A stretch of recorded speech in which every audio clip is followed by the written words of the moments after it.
ARO 2023 के लिए prelims को क्लियर करने के लिए एग्रीकल्चर के सेक्शन को कैसे तैयार करें, इसको लेकर के आपके दिमाग में बहुत ज़्यादा डाउट्स रहते हैं। बहुत सारे कमेंट्स मेरे पास आते रहते हैं, बहुत ज़्यादा मेल मेरे पास आते रहते हैं कि कौन सी ऐसी बुक है जो फॉलो करें एंड हमारे एग्रीकल्चर से संबंधित, कृषि से संबंधित सारे क्वेश्चन सॉल्व हो जाएं। आपने देखा होगा कि ARO 2021 के प्रीलिम्स के पेपर में 2-3 क्वेश्चन एग्रीकल्चर के ऐसे आए थे जो बिल्कुल एब्सर्ड थे।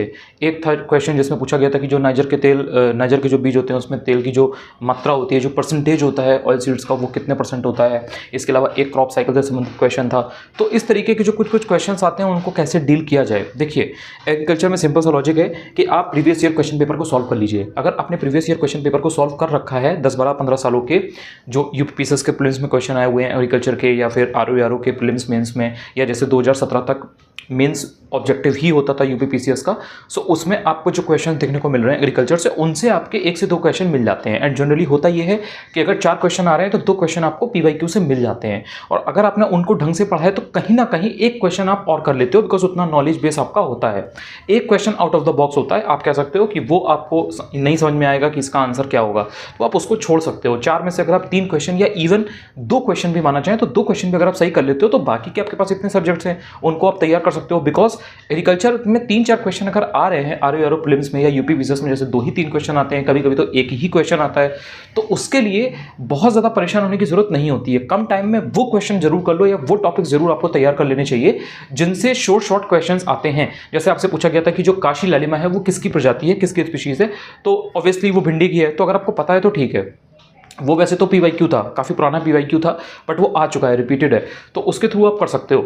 अब इसके अलावा कुछ जो इंपॉर्टेंट टॉपिक्स हैं, जैसे कि कुछ स्पीशीज़ हो गई, गेहूं, मक्का, इन सब से रिलेटेड कुछ बेसिक चीज़ हो गई, या फिर जो क्रॉप रोटेशन है, क्रॉप साइकिल है, झूम कल्टीवेशन है, तो ये सारी जो चीज़ें हैं जो आपको पता है कि ये इंपॉर्टेंट है एग्जाम के पॉइंट ऑफ व्यू से, वो आपको पहले से तैयार करके जाना चाहिए। फिर भी ये हो कि यार कौन सी बुक लिस्ट फॉलो करें, कोई हमारे पास एक ऐसा सोर्स हो जिससे हमें डायरेक्टली चीज़ें मिल जाएं, इधर उधर हमें जंप ना करना पड़े। तो उसके लिए आपको क्या करना चाहिए कि ये जो बुक आती है एग्रीकल्चर की परीक्षावाणी की, ये आपके पास होनी चाहिए। इसको लेकर के अगर आप इससे पढ़ लोगे तो आपको क्वेश्चन इसी में से मिल जाएंगे, इसमें सारी चीज़ें दी गई हैं। बट अब बात यही आती है कि यार ये बल्कि बुक है, अब 2 से 3 क्वेश्चन के लिए इतनी मोटी किताब पढ़ना तो कोई लॉजिक नहीं है, कोई लॉजिकल चीज़ नहीं है। अब इसमें करना ये चाहिए कि जो इंपॉर्टेंट टॉपिक हैं उनको आप इसमें आ करके टॉपिक वाइज कर सकते हैं। इसमें कुछ एमसीक्यूज भी दिए गए हैं, चाहे तो आप वो पढ़ लें, वरना जैसे देखिए कि यहाँ पे ये आपको दिख रहा है कि जितने भी उर्वरक वगैरह हैं, फर्टिलाइजर वगैरह हैं, उनके बारे में दिया गया है। तो जैसे मान लीजिए कि आपको अगर नाइट्रिफिकेशन के बारे में पढ़ना है या फिर आपको अगर फर्टिलाइजर के बारे में पढ़ना है तो आप डायरेक्टली आए एंड आपने ये लिस्ट देख ली। सो इस तरह से इसको फिल्टर करके जो मोस्ट इंपॉर्टेंट टॉपिक हैं उनको आप यहाँ से पढ़ सकते हैं। बाकी जब मैं आपको टारगेट एग्रीकल्चर से संबंधित कराऊंगा तो मैं डेफिनेटली आपको इसमें से जो भी इंपॉर्टेंट चीज़ें हैं मैं वो आपको बता दूंगा, टारगेट वगैरह दूंगा तो तैयार करवा दूंगा। जो काम की चीज़ें होंगी वो टेलीग्राम पर मैं भेज दूंगा। तो अगर आप चाहें तो ले लें, ना अगर नहीं ले पाएँ, अफोर्ड ना कर पाएँ तो भी कोई ऐसी प्रॉब्लम नहीं है, बहुत ज़्यादा भटकने की जरूरत नहीं है। ऐसी चीज़ें नहीं है कि जो डुएबल ना हो। और जो 1-2 क्वेश्चन बिल्कुल ही रैंडम आते हैं जिसमें कोई किसी को भी नहीं पता है कि वो कहाँ से पूछा जा रहा है, तो उसमें कोई इतना परेशान होने की जरूरत नहीं है।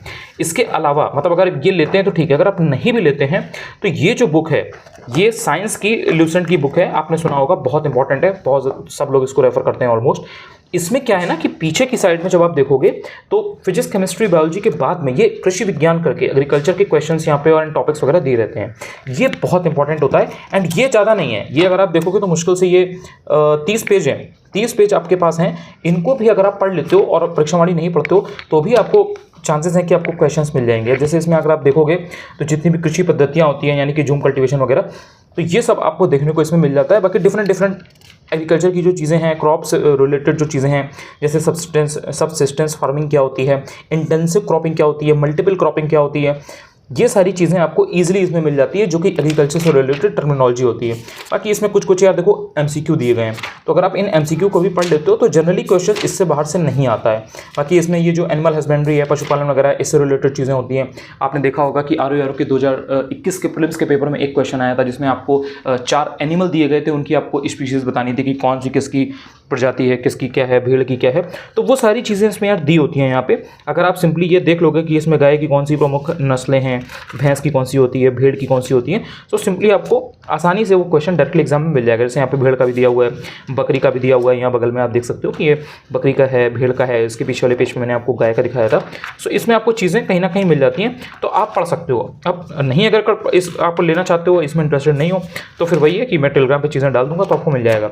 लेकिन अगर आप सोर्स जानना चाहते रहे थे, तो उसके लिए ये एक सोर्स लिवसन का है, इसमें आपको पीछे मिल जाती हैं चीज़ें। बाकी ये आपका एग्रीकल्चर का है। अगर इस वीडियो से आपको कुछ क्लैरिटी मिली हो और पहली बार चैनल पर आए हो, आप चाहो तो चैनल को सब्सक्राइब भी कर सकते हो, चाहो तो टेलीग्राम चैनल भी ज्वाइन कर सकते हो अगर आपका मन हो तो। अनुज चतुर्वेदी यूपीपीएससी ये आप डालोगे टेलीग्राम पर सर्च करोगे आपको मिल जाएगा, एंड मैं डिस्क्रिप्शन में लिंक भी दे दूंगा। पढ़ते रहो, लगाते रहो, पढ़ना बहुत ज़्यादा इंपॉर्टेंट है। इस सितंबर के महीने में मैं आपका ये एग्रीकल्चर का जो सेक्शन है ये तैयार करवा दूंगा। जो जो चीज़ें मैं मोस्ट इंपॉर्टेंट बताऊंगा उनको पढ़ लेना, पढ़ोगे आपको क्वेश्चन उसी में से मिल जाएंगे, बिकॉज वही आता है। इसमें कोई रॉकेट साइंस नहीं है कि मैंने कोई नई चीज़ बता दी, इट्स जस्ट कि वो आता वही है। आप एनालाइज करोगे तो आपको भी वो चीज़ मिल जाएगी। आई होप कि आपको इस वीडियो से क्लैरिटी मिली हो। लगातार पढ़ते रहो यार, अब किसी चीज़ का वेट मत करो, अब अपनी पढ़ाई को जितना ज़्यादा हो सके उतना करो, जितना ज़्यादा हो सके उतना रिवाइज करो, जो जो पढ़ते जाओ उसको कंसोलिडेट करते जाओ। जो पढ़ा है अगर वो भूलते जा रहे हो तो फिर पढ़ने का कोई मतलब नहीं था, बिकॉज अगर आप एग्जाम में क्वेश्चन आया और पढ़ा हुआ था लेकिन आपने गलत कर दिया तो इसका मतलब कि आपने ढंग से पढ़ाई नहीं की।